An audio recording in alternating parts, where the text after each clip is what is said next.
Hi, everybody, and welcome to the Your Best Life Yet Summit. I'm Nicole Mahalski, and in this summit, we're going to look at all areas of your life, from personal, career, and business to home and even relationships.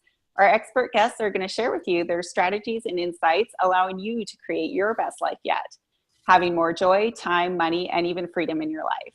I'm so excited to introduce you to today's guest. As workplace demands and stress continue to rise, all too often we are reacting and overwhelmed. Steve Kahle has spent more than 20 years running high-tech companies while being fascinated with the impact of key productivity concepts, experimenting with what does and doesn't work for individuals and teams.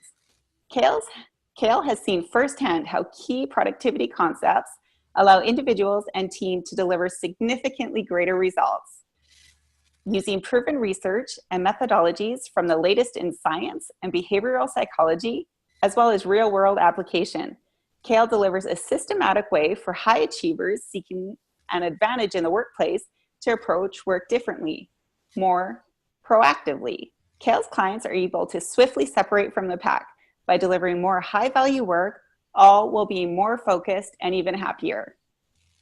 To help professionals achieve a higher rate of success, Kahle has created a 4-week program. It's like getting an MBA in productivity. You can learn more at www.greatworkflow.com/bootcamp. I'm so excited to have you here, Steve. Welcome. Thank you, Nicole. Glad to be here. Thank you. I've asked Steve here to talk about all the different productivity methods that he uses for his clients. I know that one of my favorites is using the finish line approach, and I've seen my day just become more productive, and it gives me something to look forward to at the end of the day too. So I know that our viewers are really going to enjoy that and all the different methods that you have to share with us. Great. So nearly everybody listening to us really struggles with keeping up with demands that we're facing. You know, there's all kinds of reasons out there. It just seems that there's not enough time. We're being asked to juggle way too much. So I'd love with you just to share with our listeners your personal journey. You know, what really inspired you to become one of today's top management experts? Yeah, thank you, Nicole. So for me, it started when I was young. When I was 12 years old, I'm living in the Dallas-Fort Worth area in Arlington, and I am starting a lawn care service called Precision Lawn Care. I ended up hiring 2 of my best friends, and it was just amazing to be able to collaborate. Like, we're trying to figure out how we can create a really good product, but also minimize our time in the really blazing hot Texas heat.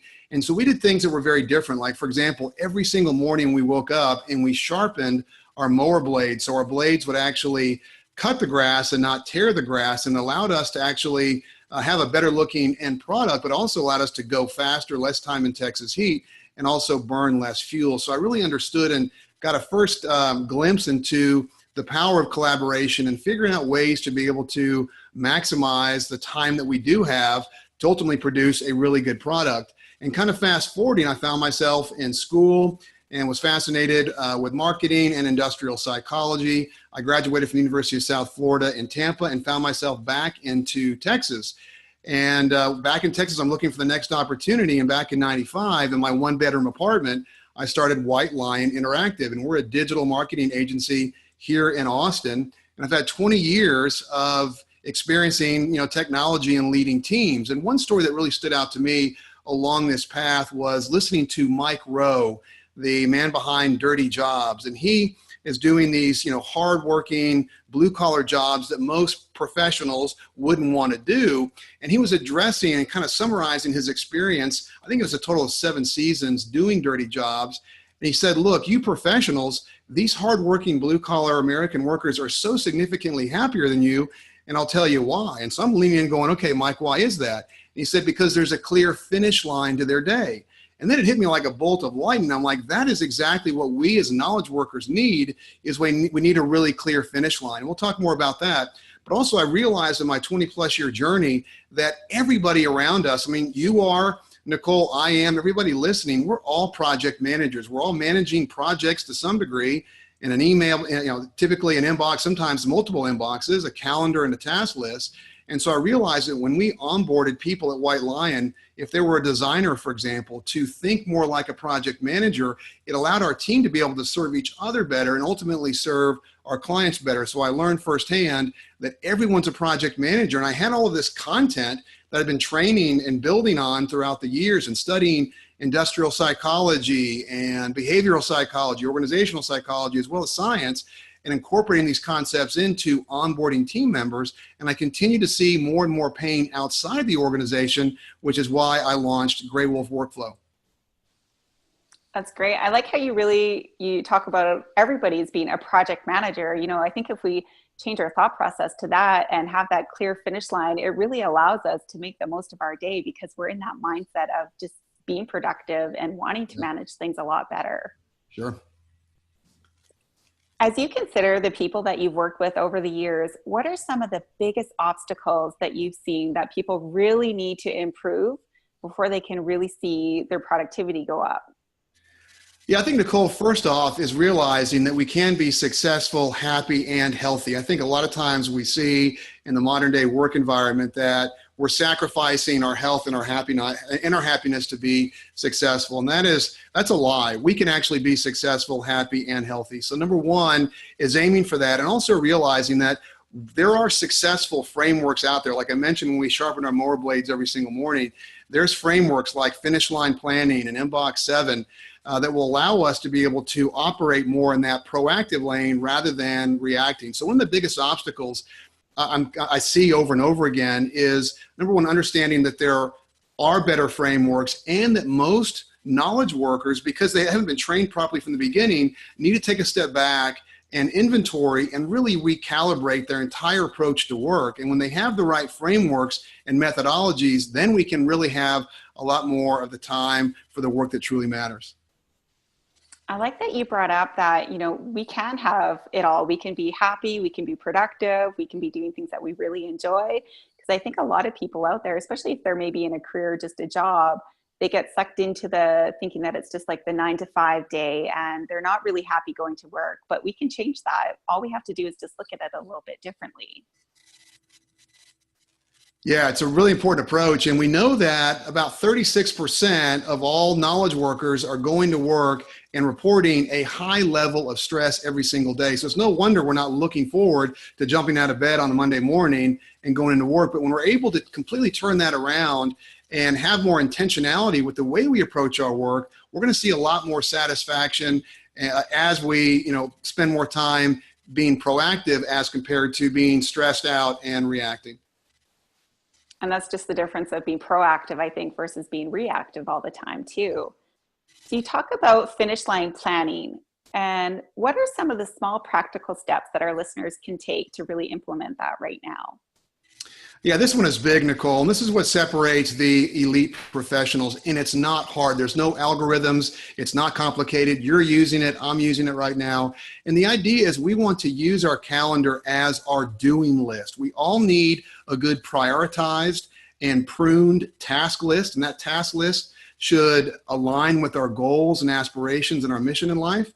But we need to have our calendar acting like our doing list. And so when we use our calendar in that manner, all we have to do basically is show up and follow the plan. And the key thing too, and I like this idea of Dwight D. Eisenhower in 1957, he gave a speech and he said, and this is a military context, but it definitely plays for us, is he says, plans are worthless, but planning is everything, right? So he says, look, in a military context, when the first shot is fired, that plan's going to go out the window. But the fact that the troops have prioritize and put together a plan, their chance for victory is significantly greater. So that really impacts us, the way we approach our finish line plan, because if we're using our calendar as our finish line plan, we can't predict everything, right? It's like planning weather in Texas. It's very unpredictable. So we need big gaps of time in between how we plan. So the first thing is to realize also that this is not just creating a really good habit. This is a life skill. I've been doing this for years and I'm getting better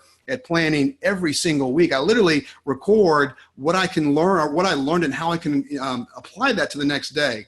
So the big idea is, one, use our calendar as our finish line plan, as our doing list, put together a very flexible plan with lots of gaps. so that we can allow for the curveballs that are going to happen. Also, what's really effective is to color code our calendar. And so, for example, like rock time, which is kind of the high value time that we need to do, that's going to really push our career forward and our team forward. You know, when we're color coding that, like for me, I use the color black to be close to the color of a rock. When I'm looking at my day, when I'm planning my day, and also looking at how my day unfolded, I'm looking for a lot of that rock time. And so using your calendar as a simple finish line plan, creating a flexible schedule, being very brutally realistic with the fact that there will be curveballs, but creating a plan that will put us in that proactive lane and set us up for success is a really important concept. And all it takes is about 10 to 15 minutes of time. And you know, it's best to do at the end of the day, so when you come to the next workday, you've got a plan that you can simply execute against. I know one of the biggest things that I really enjoyed was allotting those times during my day that I could have in case something did happen or I needed to take care of something that I didn't really plan for was going to happen, but I knew that I had space in my day to take care of that. So it just took a lot of pressure off. It helped to alleviate some of the stress, and I was able just to do those things during that time period and then just really carry on with my day. That's great, Nicole. Something too I just covered, I have a free weekly video series called 1 Minute Productivity. It's one minute video every single week, and I'm bringing in some really practical and tactical tips. And I just covered this past week, and it was a question that I got when I was, I gave 2 productivity seminars in Orlando last month, and I was asked, well, so what happens when I create my finish line plan and it's 2:30 and all of a sudden, you know, I get this big client emergency and my day plan goes out the window? And my response is to pause after that emergency passes, look at how many hours you do have remaining, and then create a new finish line plan to best get what you need to get done that day. So it's not just, hey, I'm going to do this plan either first thing in the morning or at the end of the day, which is recommended and preferred. But a lot of times we may have some really big curveballs that would have us then pause and create kind of a mini finish line plan for the rest of the day. And we do that. It's just amazing how we're going to be much more intentional with our time rather than just sort of, you know, being proactive rather than being reactive. I say, you know, basically amateurs wing it, but pros plan it. And that's the big difference. And that's a great difference. And just, again, being that proactive and having intention with your day makes all the difference, I find. Yeah. So you talk a little bit about Parkinson's Law. Can you describe it to people and how it can either help us or hinder us during the day? Yeah, so Cecil Parkinson was a naval historian and public administration scholar.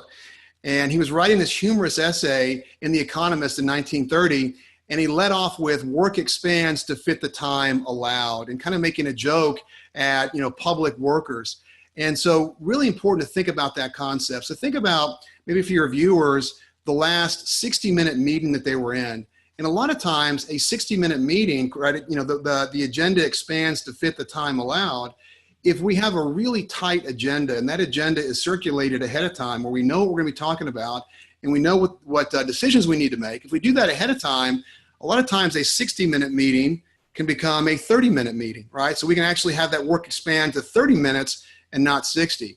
And another really important part of thinking about Parkinson's Law is that we can allow our work sometimes to really expand and crowd out time with our family, crowd out time to recharge, crowd out time to get the right amount of sleep each day so we can deliver our best at work. So it's important to think about Parkinson's Law in those two contexts. But the main thing is anything that's routine that we're doing, a lot of times, if we are a little more intentional with it, we can sometimes take, for example, a meeting and cut it in half. That's a really important concept to think about as we plan our day. Those are great strategies. Again, I know that a lot of times for me anyway, I kind of get the idea that maybe things are going to take a lot longer than they really need to. So using that law and really bringing it into what's most important and shrinking it to fit the time that I have to do that in, it really helps to, again, be that intentional with the work that you need to get done. So what are some of the things that you find that people do most often that they don't factor into their time planning but really should? And how can you personally factor those things into the schedule? Yeah, really important, Nicole. So I've seen a lot of professionals that hear these concepts and they fully embrace them. And then they have 2 or 3 days where their day plan doesn't go like they wanted it to, and they get frustrated and they get back into that winging it state compared to planning its state. And then they're then putting themselves in that reactionary lane and not in the proactive lane. So what psychologists call is this idea of the planning fallacy. And the planning fallacy is kind of juxtaposed to Parkinson's Law. So the planning fallacy says that we as individuals tend to grossly overestimate our capabilities and underestimate the time it takes to do new things. So anything that's routine, we can be pretty good and precise at planning it. Now, what I find too, when professionals adopt this finish line planning concept, they then start to realize just how long things take. Like I had a really close friend of mine who was telling me how sick and tired he was at, it being 3:32, and he's looking back going, what did I even get done? And having that sense of kind of dread, like I didn't really invest my time well today. So when you start planning out your time, you're able to actually understand where your time is going. That's a really important feedback loop. So it's important to think about the planning fallacy when we're approaching learning something new, like maybe it's a new email marketing automation program, and we think it's going to take 10 hours to learn it. We should probably double, triple, if not quadruple that time to be much more realistic. So anything that's new, let's allocate a lot more time so we don't get discouraged and we can create a more realistic plan for the day.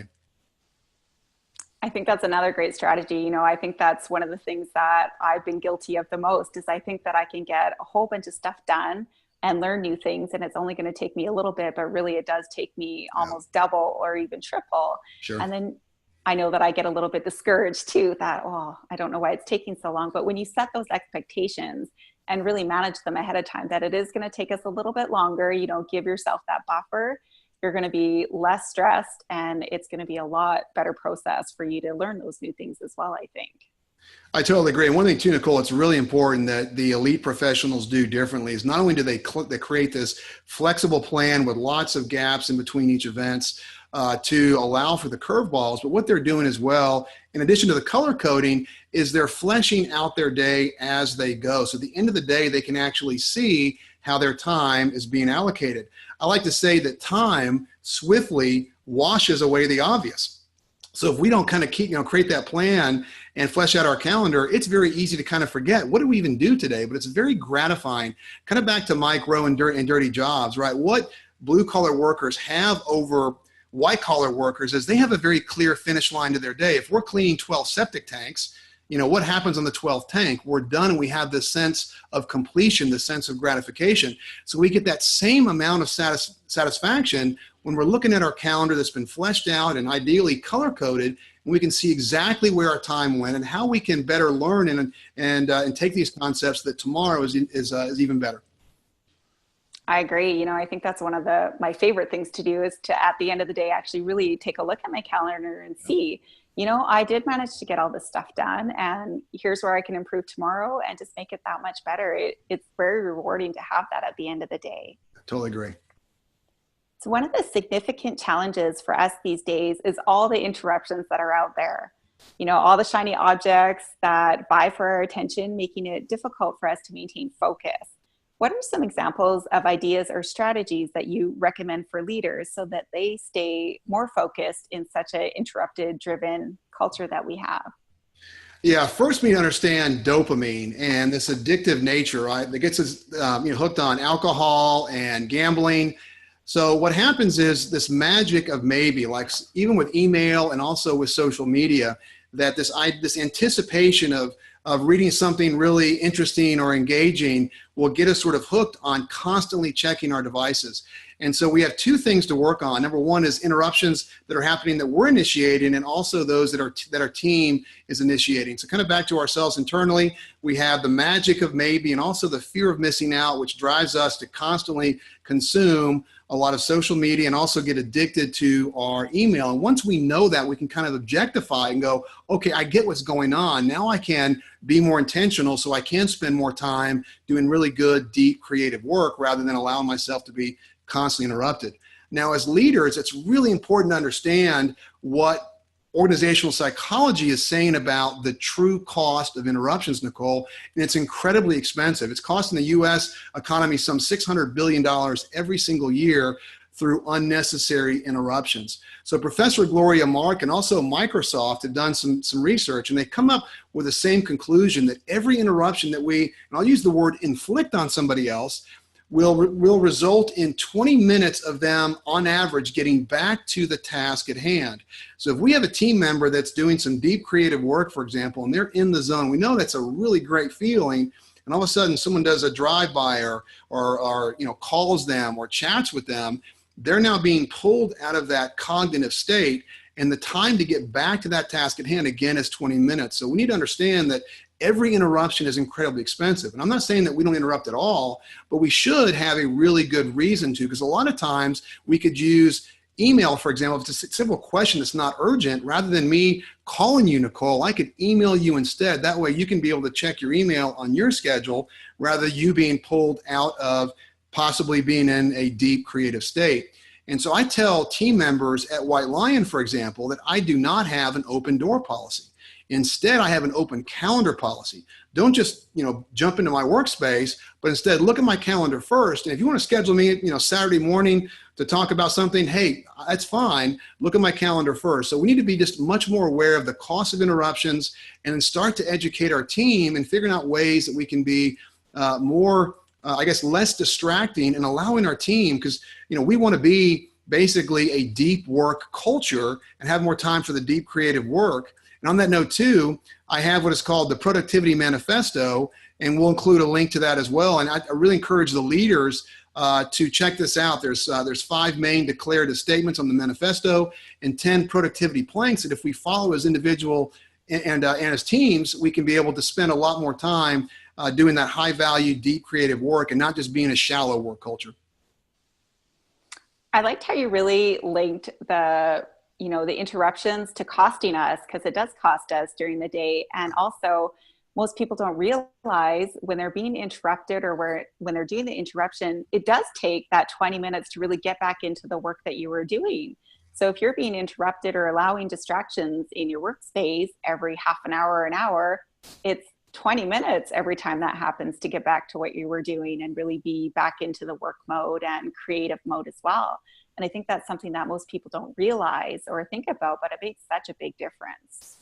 And Nicole, to build on that too, what's really amazing, back to Professor Gloria Mark at the University of California at Irvine, she's done a lot of research in this area. And guess how long the average professional can go if they're doing work before they either interrupt themselves or they get interrupted? You know what that time span is on average? I'm not sure. What would you guess? I would guess an hour. An hour. Okay, so it's 59.5 seconds. So we as knowledge workers today cannot go more than a minute before we either interrupt ourselves by checking our Twitter feed or Facebook, checking the news, for example, or we get interrupted by a team member. So how in the world do we expect to do really, really good work? And also, every time we're doing that switching, we're burning so much cognitive energy. And it's no wonder we're leaving the workday feeling totally spent. And for most of us, our most important job starts when we leave the workday. So for me, I'm blessed with 3 amazing boys and an amazing wife, and I want to be able to give them some of the best hours of my day. So we need to make sure that we are really paying attention, because this interruption thing, it's really at a very serious level, and it's causing us to not have enough time to do the deep work. And it's also causing us to spend a lot of unnecessary mental energy as well. Wow, that really puts everything into perspective. If you think about every minute, something could happen and come up. Every minute. That we really need to be aware of that and really focus on making everything more productive and staying on task. So I want to switch gears a little bit. I know that you've talked a little bit about getting enough sleep in your work. And I think that's something that maybe we all struggle with. I know that's something I've struggled with as well. But why is it's more than just a good idea that we need to have more sleep? And what are some of the specific things that you recommend that we can do to get the sleep that we need so that we can be at our best productivity the next day? Yeah, Nicole, clearly sleep is incredibly important. So circadian neuroscientist Russell Foster, based on his research, says that we have a 3x creative advantage when we get the right amount of sleep.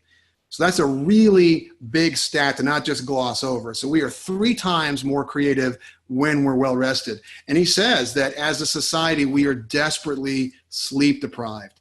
So really important for us to take a step back and go, okay, how can I get more sleep every single day? Now for me, so doing some blocking and tackling, I decided, look, I want to make sure I'm getting the right amount of sleep. And I cut a lot of TV time, for example, out of my schedule. I like to relax, sometimes watching TV, and I've pretty much eliminated most of that throughout the week. So the first thing is to take an inventory and figure out how can we put ourselves in a position to get the right amount of sleep. And according to Russell Foster, most adults need 7 to 8 hours. Teenagers need 9+ hours.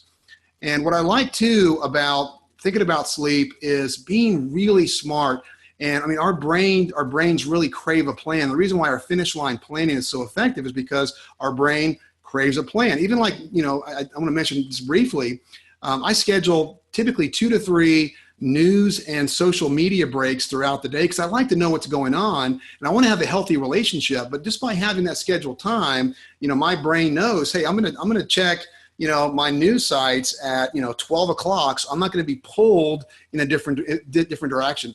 So we can also use our calendar really strategically. And what's really effective, and I have it on my calendar right now, is at 9:15. I've got a calendar event that says lights out. So it's my goal. I want to be asleep by 9:15. So I then back into that and figure out what's going to be my normal routine to get myself in a position so I can really be in a lights out position. I'm not always going to be going to bed or falling asleep at 9:30, but by having it on my calendar, I now have a clear goal that my brain has seen, I've visualized. That clearly helps. Also too, I really like how the National Sleep Foundation came out with some research that says that if we prime our brains, like we want to, our work cycles and our sleep cycles are both about 90 minutes. And we all know what it's like on the weekend coming out of a sleep cycle and then waking up naturally. It feels great. We have a lot more energy.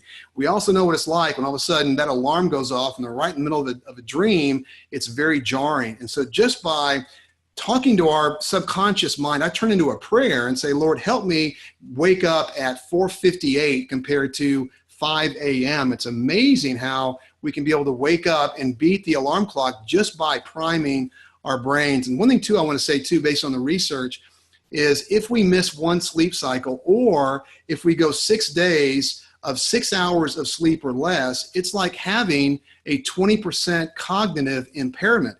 It's like having a blood alcohol content of 0.08, which in Texas would get you locked up. So this idea of sleep is not just, hey, it's not a nice to have. We really have to recalibrate our lives and figure out how we can have a lot more time to get that needed rest so we can have that 3x creative boost that Russell Foster talks about.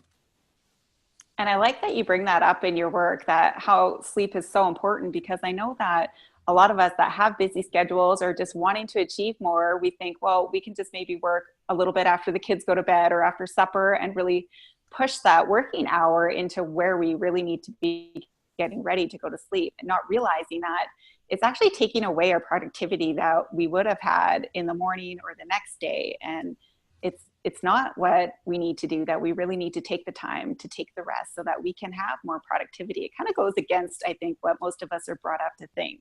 It's true. Is there anything else that you would like to share with us today?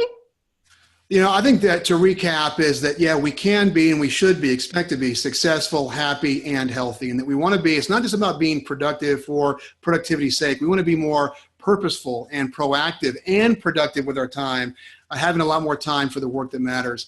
And so I think overall, for the viewers, I highly recommend subscribing to 1 Minute Productivity. That'll be included in the show notes. There's also, too, I mentioned the Productivity Manifesto can really help get your team and also individually get yourself aligned with some of these key concepts that will help you spend a lot more time doing the work that matters. And also, too, there's a workday planning guide. So this idea of finish line planning, if that is, if you feel a real tug to want to learn more about that, you can also download a free resource and get this really amazing formula and steps to take so that you can spend time planning to get more time in that proactive lane. I really encourage the audience to download those. I've used most of those, and it's really changed how I've been able to manage my day. And crazy, just I found more time that I didn't even know that I had because I was working with a purpose and I knew when my finish line was. So I wanted to make sure that I was on task doing that. We're going to have all the links for the audience in the email that you guys received for the video today. So you don't have to worry about anything. Just go in there and it'll all be there available for you guys just to click on there. And Steve, I want to thank you again for really taking the time out of your busy day to join us today. You've given the audience and even myself some new tips, new strategies, and just a really great way to keep us focused on productivity, be more purposeful, and really have the intention with our day. And I look forward to all the new work that I know that you guys are working on and going to be sharing with us in the near future. So thank you. Nicole, you're very welcome. My pleasure.